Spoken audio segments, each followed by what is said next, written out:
Welcome, beauties. We're back for another episode of Coaching Misunderstood, obviously, with a guest. I have with me Mala Kennedy. Mala, so good to be with you today, sister. Welcome. Thank you. You too. I'm so happy to be here. I'm so happy. So happy to have you here. And you all, Mala and I are going to be talking about together in a conversation, the same, not conversation, unless you want to call it a conversation with myself, which you could, but we're going to be talking about the same thing that if you're watching this on YouTube, on Instagram, wherever you are, we're going to be having a conversation about how coaching can be used as a tool to help someone create powerful communities. And that is something I will have talked about myself exactly 1 week before this. So if you're curious to kind of see how I shared it as context to this, you can go back on whatever platform you're at and you can watch that. But as always, how fun to take the same conversation that I talk about and have it with another person. And so the essence, if you're newer to this, or if you just need a reminder, as I'm sure Mala would also attest to as a coach, coaching is getting more and more popular for sure, quickly, but it's still a relatively newer field. And there's a lot of different types of coaches. There's a lot of different types of trainings, in many cases, no trainings. People just like, I'm a coach. And so what I found is, people are doing the human thing that we tend to do. They're making interpretations that they know what coaching is. They often lump all coaches into one category, thinking we all work the same, thinking we're all trained the same. And so this show is to really be a stand for the integrity of the field. It's to bring coaches on here that have been trained well, who are withholding the integrity of the field. And we want to show you that coaching is more about some of the surface level stuff you see. It's about more than just putting what by whens on things. And that's not to say that surface level and what by when doesn't come into our work. Sometimes it might, but we're kind of here to show you that coaching can be used for anything. And so I thought of this idea because Mala and I have started to get to know each other better, kind of through community that I'm doing and through community that she's doing. So that was what I thought of for us. So I'm so excited to talk about this with you, Mala. I'm really excited too. I just think it's such a valuable topic we really can't wait to dive in and see what comes up. And I'm just going to switch screens, y'all, over to my email real quick, where I've got Mala's bio. Because for those of you, we don't always read what's in the in the verbiage. So for anyone who did not read that and just wants to get more of a feel for who I'm in this room with today, Mala is a life coach, EFT, and Reiki practitioner, writer, and mama. She helps women help ambitious. Wait, she helps. There might be an extra S in there. Oh yeah, maybe. She helps women who are ambitious, heart-led women put on their oxygen masks first so they can thrive and lead with passion. She empowers them to step into self-leadership to create a life around freedom and fulfillment. She is trained in ontological coaching, which integrates language, emotions, and body, and uses this with a practical approach in partnership with EFT, Reiki, meditation, intuition, mindset, and spirituality to support her clients. In 2018, she sold everything to travel the world with her partner and toddler, a trip that changed the trajectory of her life and reminded her of the importance of letting go, taking risks, and treading your own path. Her experience led her to sobriety and self-love.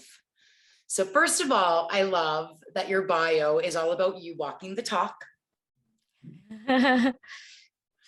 Mm, And secondly, just real quick, for anyone who does not know what EFT is, you've heard other people on some of my shows, maybe not this one, but definitely Living a Bold Life. For anyone who needs that reminder, that's emotional freedom technique. You could also call it tapping, but it's a very, very powerful modality that's really proven to support the nervous system, to rewire the brain. So really, really, really powerful tool to be used in conjunction with anything that's transformational. So let me make sure there's nothing else in there that people might need a refresh on.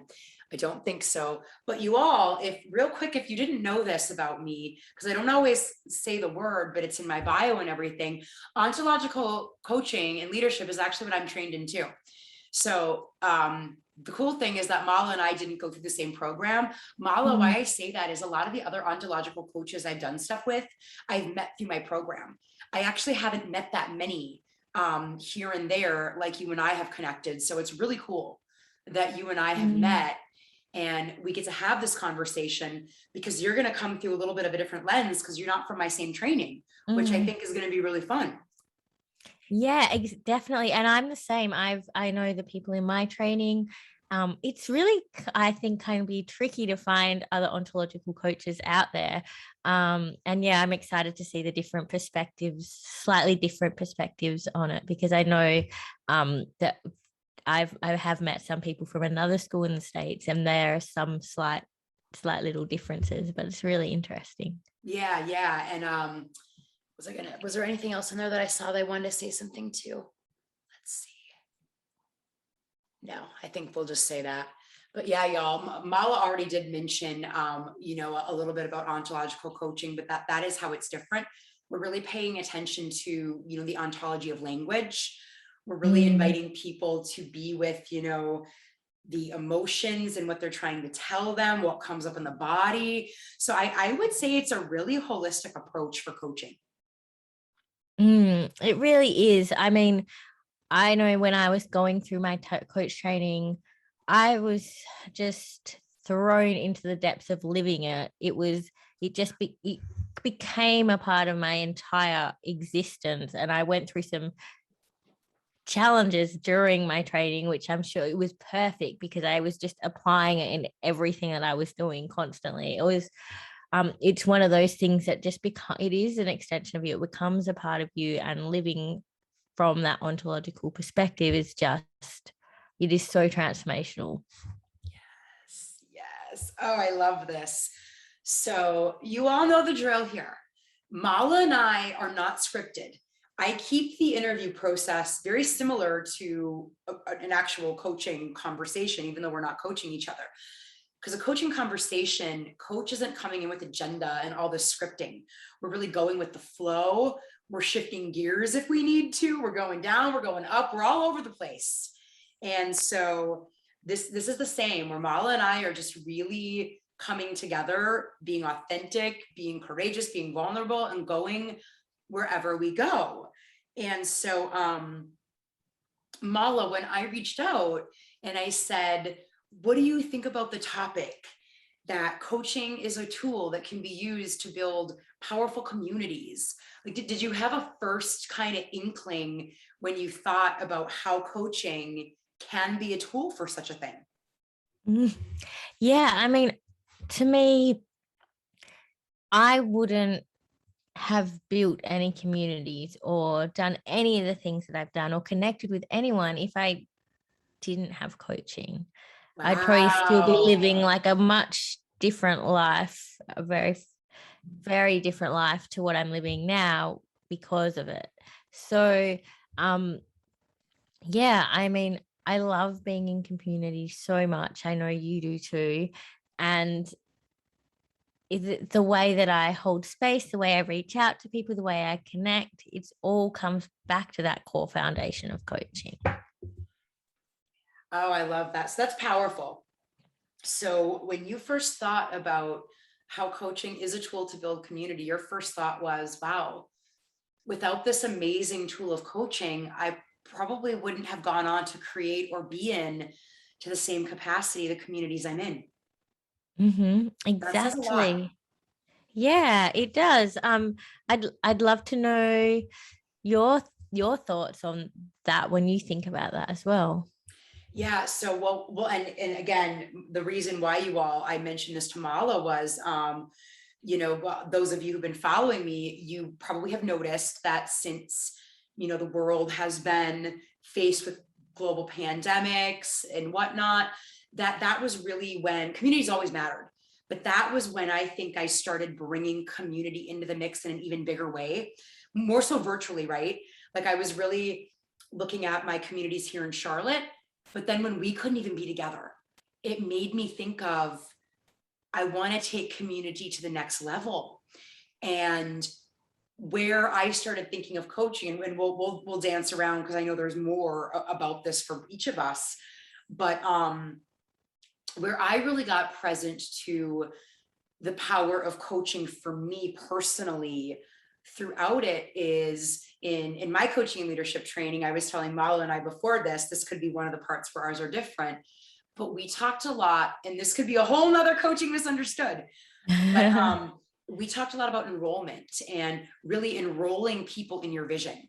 And why I thought of that was, when you are inviting people to be in your community, especially, with pandemics, with Black Lives Matter, with race, with disability, with gender equality, people are becoming more particular that, is the community I'm going to be in safe?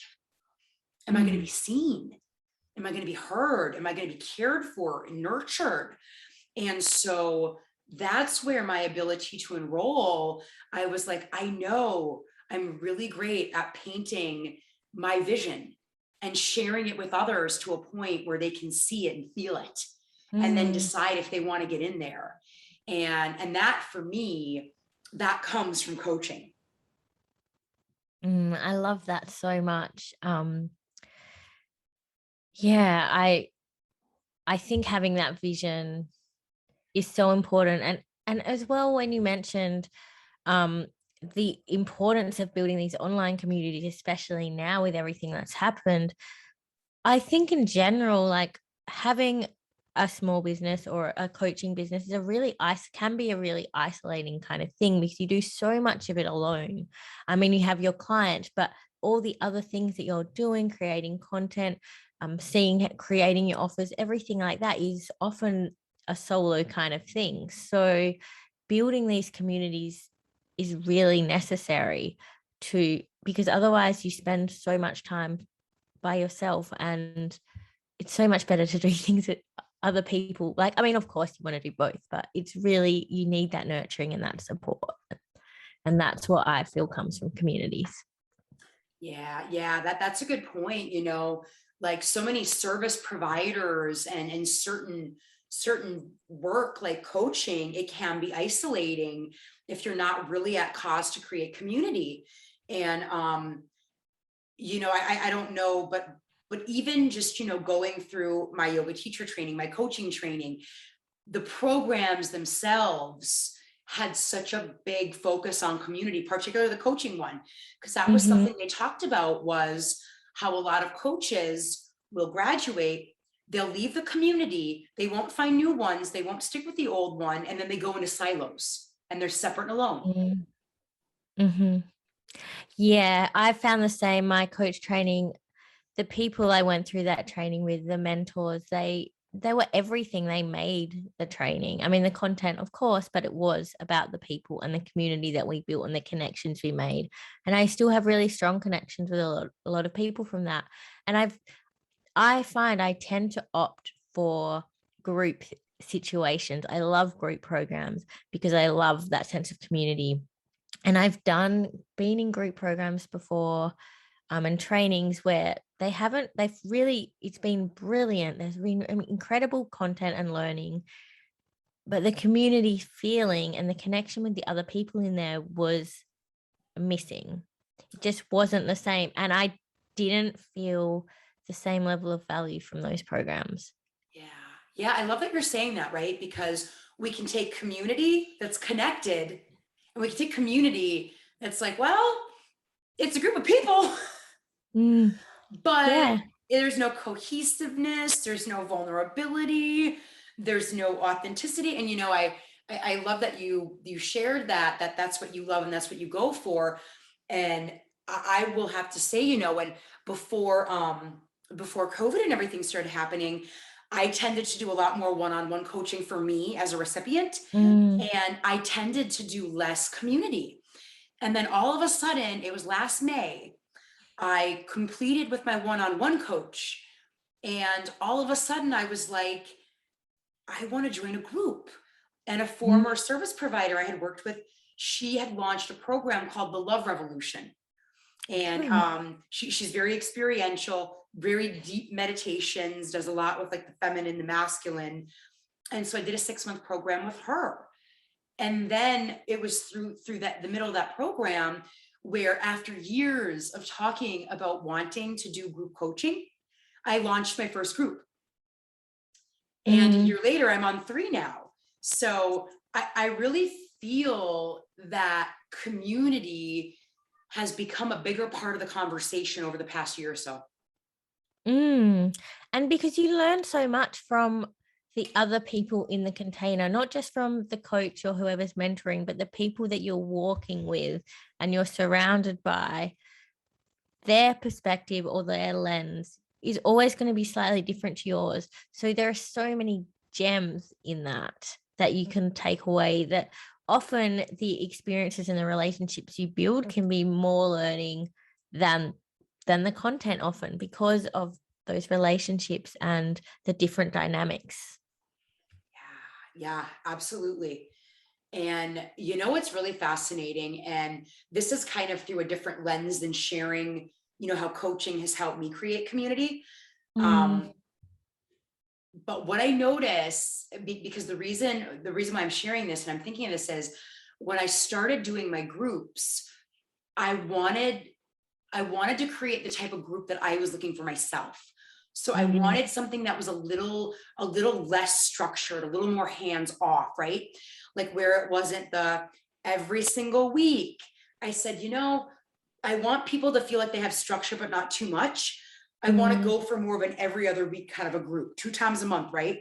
But we know as coaches that for some people, with where they're at in their work, 2 times a month might not quite be enough if they're really digging and they are in groups. So most of the people who come to my groups, they've already done a significant amount of one-on-one work with me or someone mm, else.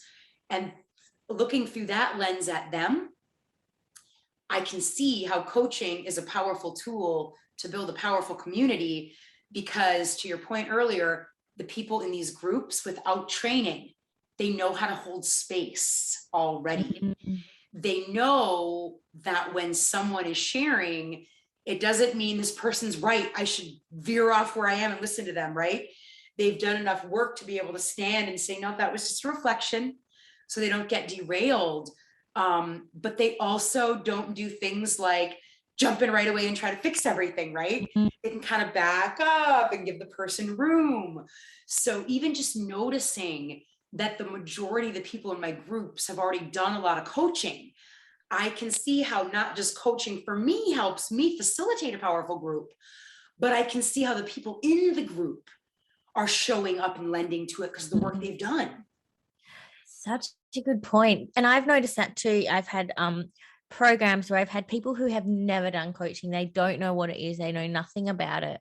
And they show up and they don't honor the boundaries in the same way because they don't understand them. They've had no exposure to them. So they don't really, and I mean, it's important to set up guidelines and that kind of framework for them too. But even so, it doesn't always land or integrate for them in the same way until they've been in that process for a while and had more of an experience of it. And an example could be just, having a one-on-one coaching space and not like having their kids running around and I mean, I'll say I've got 2 kids. There have been times when I've had to like have my kids with me, but generally if it's a deep coaching conversation, I won't. Or if it's like a strategy session, I say I was doing something for my business that's a different, completely different more mentoring thing. But I would preface before I got on the call, I would say to them and set up those boundaries and guidelines and say, look, I can't do this time unless my kids are around. And then it's a disclaimer and it's very clear beforehand. But I have found definitely with people who are not exposed to coaching before, they don't understand that and they don't have those boundaries in place. So it can be such a different experience. Yeah. Yeah, which, because I think, so for anyone who's listening and like, wondering about that. And again, y'all, I love these shows because we could go down like 30 rabbit holes and they could be 30 different shows, right? They could be 30 different shows. But if you all are kind of listening to Mala and I, and you're like, okay, wow.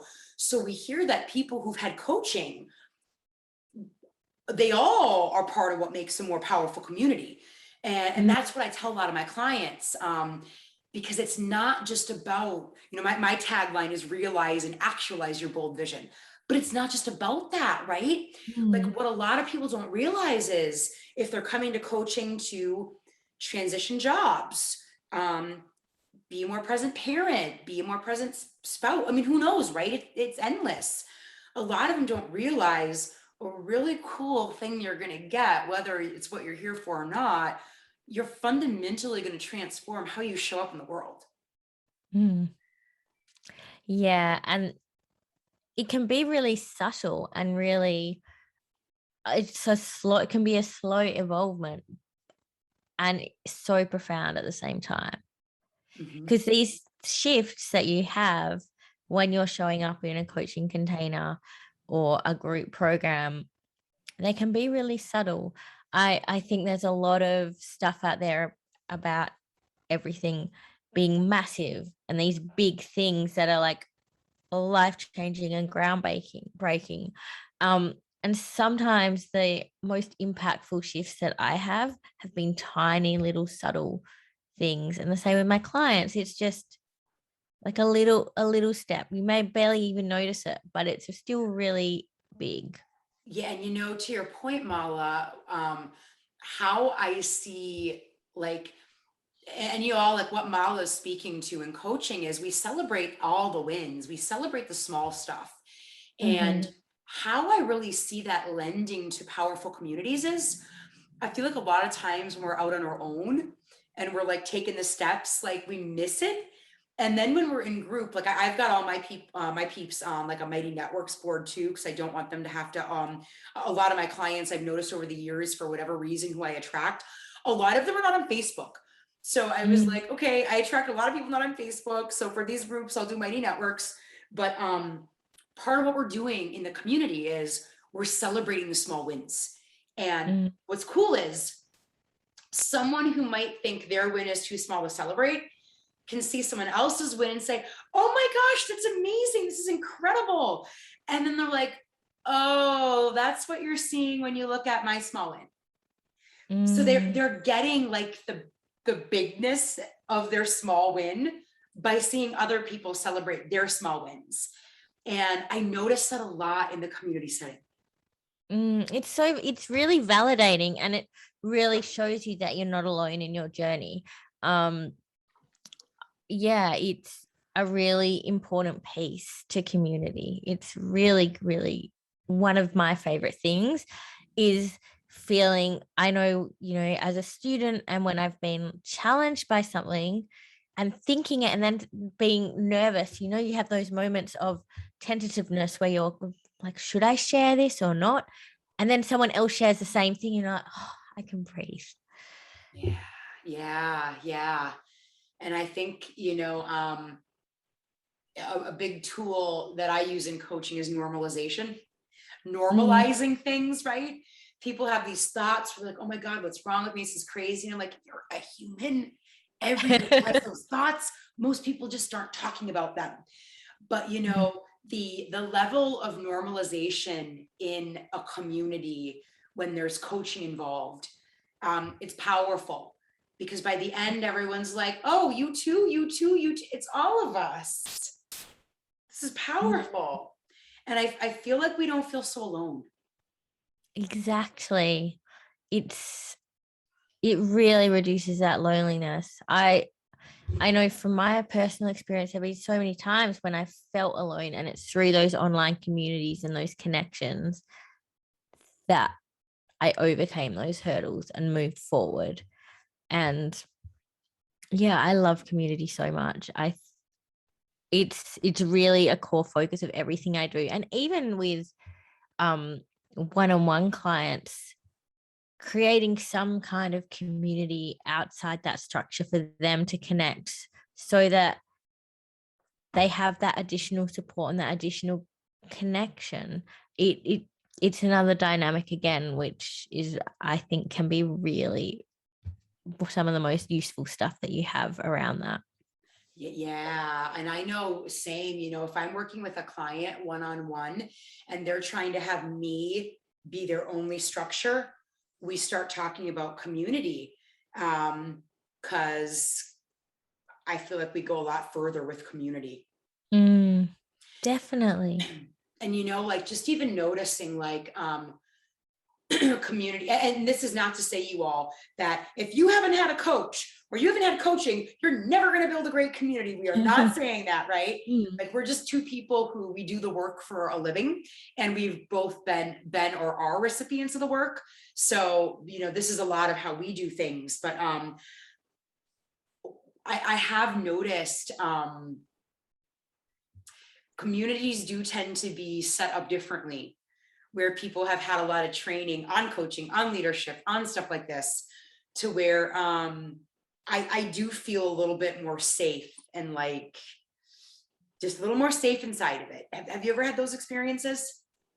Where some communities are, I've been in, well, correct me if I'm getting this wrong, but I've been in some communities where I've seen examples of people who weren't actually like trained coaches or anything, and the way they held space didn't feel safe to me. But it was really almost celebrated by other people, and my perspective was that some of it was quite harmful. But then I've been in other communities where it feels so safe and so nurturing, and just the way that the space holders have held that space is really, really valuable and a nurturing experience.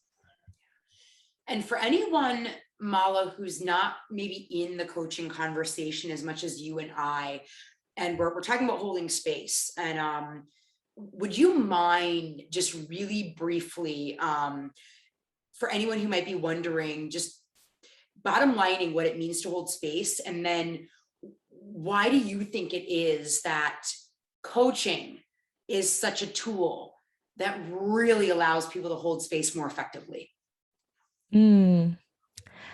Yeah, so to me, and well, in general, I think coach holding space is about being really present. It's about your language, it's about your emotions, it's about your body, it's about that integration.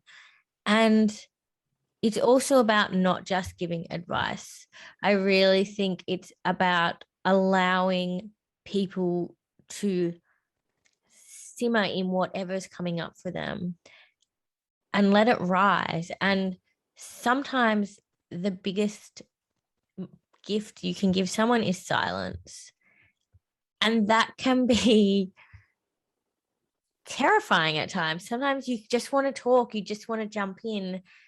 And by not jumping in, you allow someone to create a much more powerful shift. And it, because people can ruminate and they can process. And yeah, so I really think that's a really key. But being present, being fully present and gentle and kind. So it's not about judgment, it's not about criticism or telling people what they're doing wrong. It's just allowing whatever comes up. Yeah, I love that. Yeah, so that's a quick definition, you all, if anyone's wondering what does it mean to hold space. And so if we are setting up a community and we want to hold space for the people in it, and maybe we're also training to some level, the people who are joining the group, maybe they're receiving some training on how to hold space Of course. as they're going through the group. What do you think it is about the tool of coaching that is so effective for holding space? The first thing that comes to mind is asking really powerful questions. And then that gives the person who's being coached the opportunity to come up with their own answers. And coming from themselves, they're much more likely to integrate that and engage with that if it's their idea than if they're just told to do something. Yeah. And I mean, I get as well, like working in the space of, in the domains of your emotions and your body, and calibrating that in your nervous system, and the connection between your language and then your emotions and then your body.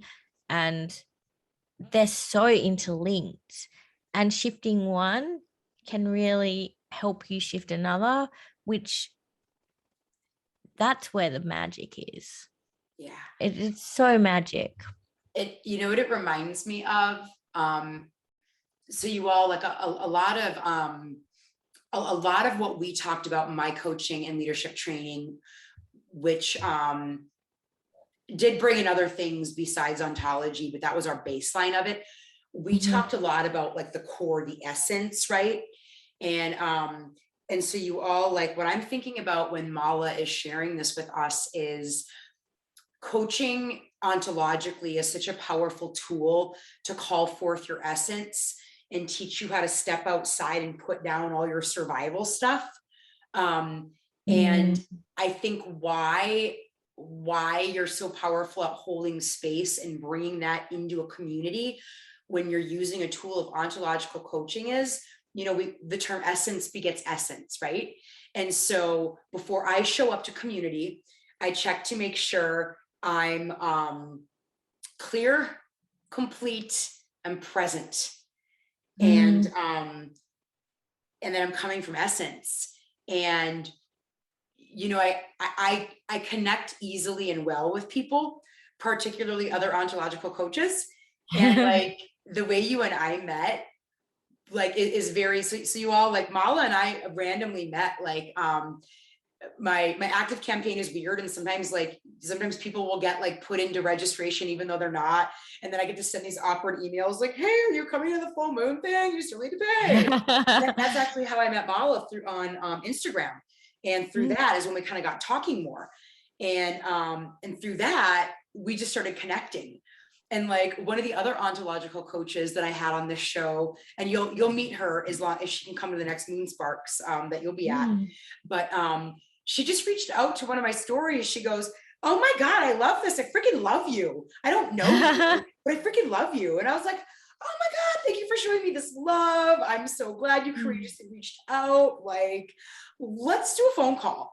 And so, when you're just kind of showing up as your essence, it's easy to connect with people, and they feel really seen and heard and safe, and they want to connect back. And so it's almost like you have a community of people who are all just like coming from essence. Yeah, it's amazing when you think about that.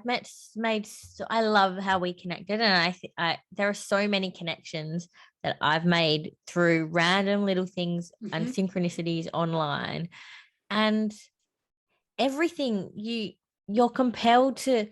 You mentioned vision, and when you join someone's program or someone's community, you're compelled to do that because of how they're showing up and potentially their vision and all of those things. It's what draws you in. So and how you show up is all about your way of being. It's so tied in, and so your way of being is what will build your community. Yeah. Even what I've noticed just by going into other communities, maybe I'm going there for like a visit, like a season, Mm. or something. I always like get myself ready to go. And it's pretty common when I go into any community, there's at least one person that I'm going to stay connecting with. Mm-hmm. Yeah, me too. So many, I've so many dear friends that I've connected with in community, and you never know. It's always so unexpected, often the connections that you do build, and they're always such a gift. Um, and I'm sure it's the same for you, having communities and connections with people from years ago that you met randomly in these really synchronistic, funny little ways. Um, I feel like, we give social media a bad rap sometimes, and it is such a gift to be able to do this kind of thing and create communities in different ways. I Yeah. mean, to think if we didn't have this online technology during COVID and the Right. pandemic, I can't even imagine what it would be like without this. Yeah. And it's almost as though too, like community is really kind of going back to how it's supposed to be, right? Mm. We're not supposed to live so far apart. Like we're supposed to be more communal beings, which is why I'm grateful to have the tool of coaching under my belt, because community is something that I want to see personally grow stronger in my business, in my personal life, in my friendships, right? Like not just for work. It's the Mm. community of my friends, like building Yeah, that stronger and more powerful as well. definitely. I agree. I remember living in a situation where I wasn't around that face to face or personal community. Um, and it was way more challenging. And so I really leapt into the online community and creating that. But there's something about having you we need to have all those different facets, the personal and the business, and just those different areas, because it's like soul food. Yeah, yeah, it is. And as I'm also just sitting here thinking of all the different things that I have gotten from coaching to help me as I start to build these communities more, and thinking about, other people who might be not having as easeful of a time. Um, so you all that are listening, if you're like, well, I want to build a community or I'm building a community, how would coaching help me with that? Another thing that I just thought of was it helps you learn how to not take things as personally, right? If someone says no and they don't want to be in your community, it's actually okay. Mm. Oh, and embodying those, Mhm, I mhm. always I think about um making requests and asking for what you want, and being able, a really key part of that is being able to hold a no with dignity and embodying that no, and to keep going, because it's okay to get no's. You get to it can be a great gift when someone says no, because it means that they're not right fit right now. Yes. It doesn't mean Yes. forever. Yo, I have let some people in my community that did not get vetted enough, smaller, intimate ones, right, where it mattered. And let me Mm. tell you, you learn the hard way when that happens, because it's noticeable. And what that also makes me think of is um coaching is a great tool to build powerful communities because it helps with boundaries. Perfect example. Mm. In one of my small groups, I cap mine off at 4 because I found for a 90-minute coaching session, when I have 4 people, there's just better flow for me. 5 just kind of tanks it if I want everyone to get like a good chunk of time. And Mm. I don't know, it would never have been this easy, and it was still a little challenging, but coaching helped. So y'all, I actually had to reach out to someone who, big bolt of lightning. I had to Wow. get some energy in this, y'all. I had to reach out to someone who was in one of my groups and say, hey, can we talk for a minute? You showed up to that last call, camera on and off, eating in your car. You were distracting. Like, normally that might be something that I would handle in the call to normalize we can have a conversation like this together, and it's okay, no one's in trouble, it's all fine, right? But this person didn't, they came late, so they didn't get a chance to get coached, and I didn't want to take time away from other people's coaching. But coaching has given me the ability to have conversations from love and power in a way that I might not have before. And I feel like because so many people are afraid to do that or don't know how, they'll let that stuff they'll sweep it under the rug. And then you get all these things that start to fester in groups and communities sometimes because it didn't get nipped in the bud right away. Yeah, it can get really stagnant and under the surface, and it just bruise and bruise and bruise. And I am the same. Those difficult conversations, when you have that coaching to support you, it makes it so much easier. And I know I've had some really tough conversations, and the only way I was able to have them was because of my coaching and what I'd learned. And it wasn't just the word, it was everything. It was showing up to those conversations and showing up with my boundaries really strongly intact and leading with my heart and feeling I wasn't going in with an aggressive nature. I wasn't going in to confront someone. I was going in to have a conversation and to make sure that it had an outcome that was working for both people. Yes. Because it's so easy to go in empty. Yeah, you want to go in with your heart, and still you can still be kind and loving and have really strong boundaries. Yes. And y'all, I have to say, for what I'm doing in community right now, because I'm doing more like, small group coaching and like the community call that you'll be at, and like yoga and meditations. But I'm starting to, build like a tiered community that is going to be virtual. And I haven't launched it yet because we're still working out like what are the paid levels? How's that going to look? But I have been so grateful for pretty much all the things that you and I have talked about as I get ready to do that. Why? Because there's going to be plenty of people who are already going to have one and don't want another. There are going to be plenty of no's. And that's not going to keep me down. I love what you said, asking for what you want, because making a request. Because sometimes, like when I had this call with this woman, I had to say, and my request is that you clear your space before you come and be with your group if you're that distracted, like that you have your camera on, and I was able to say, this is a request. I'm not asking you, I'm requesting this of you. And so like literally everything that we've talked about, like I've used, or maybe not quite as much yet, but as I get ready to launch this next level of community that's new for me and scary for me, I get to see all those tools, which make it less scary. Yeah. And I love requests because if you make requests in a really clear, powerful way, you're more likely to get a yes too. Right. But also, it's clear for everyone else. There's no room for misinterpreting things.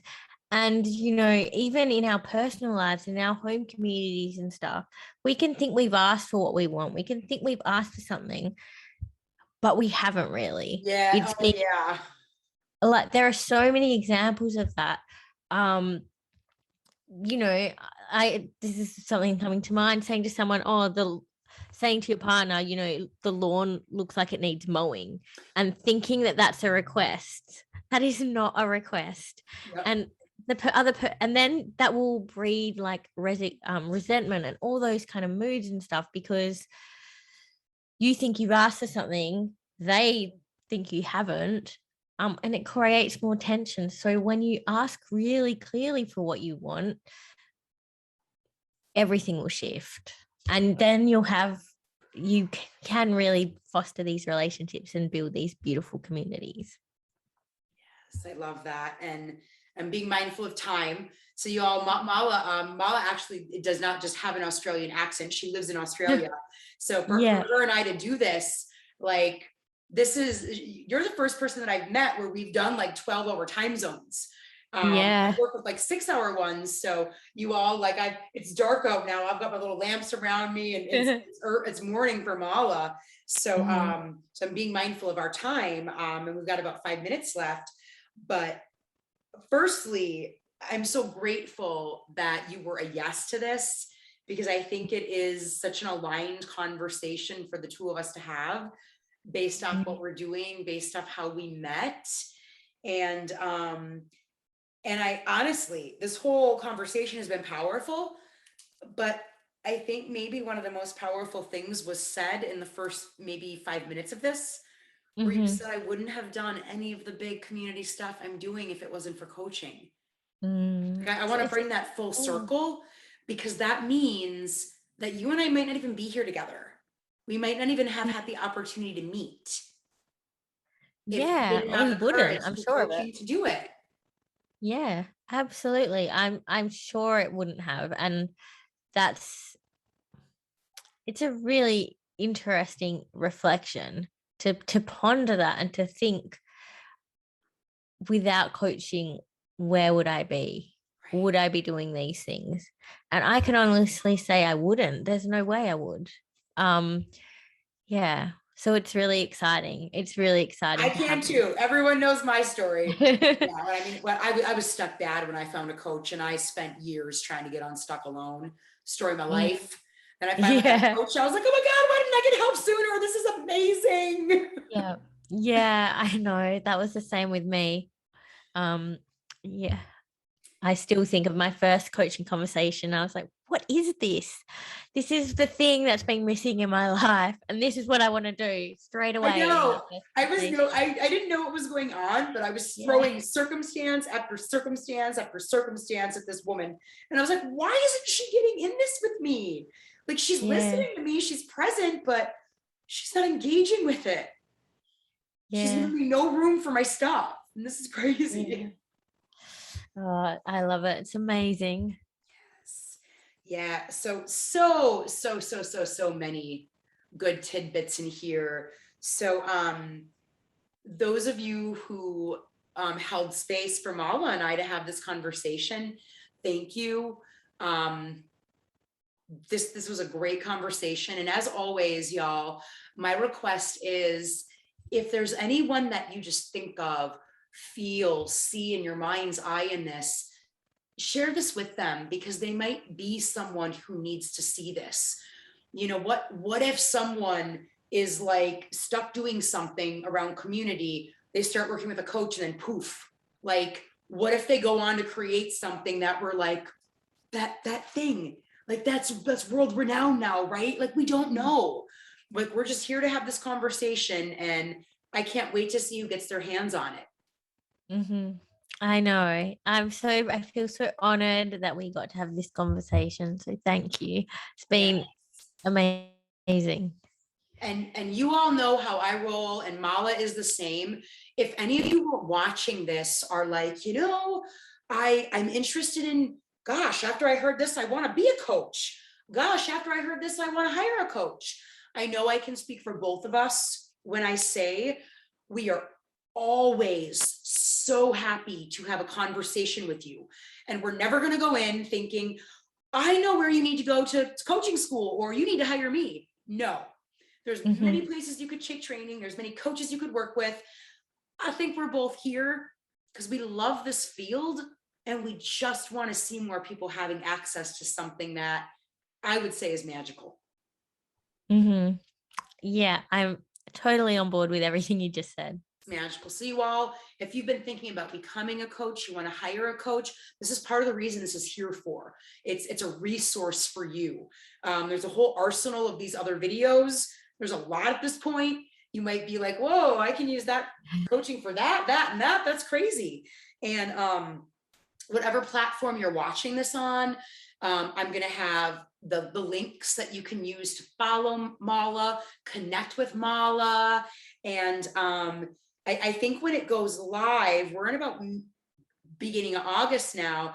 On Thursday, I'm actually going to be having another conversation with Mala, but that is going to be down the road, where for any of you people who identify as lady entrepreneurs, business owners, Mala and I are going to be doing something together for that as well. And Mala, through the links that I'm going to share, if they just follow you, connect with you, they can find out all about that too, in case any of them might want to be a part of that too, right?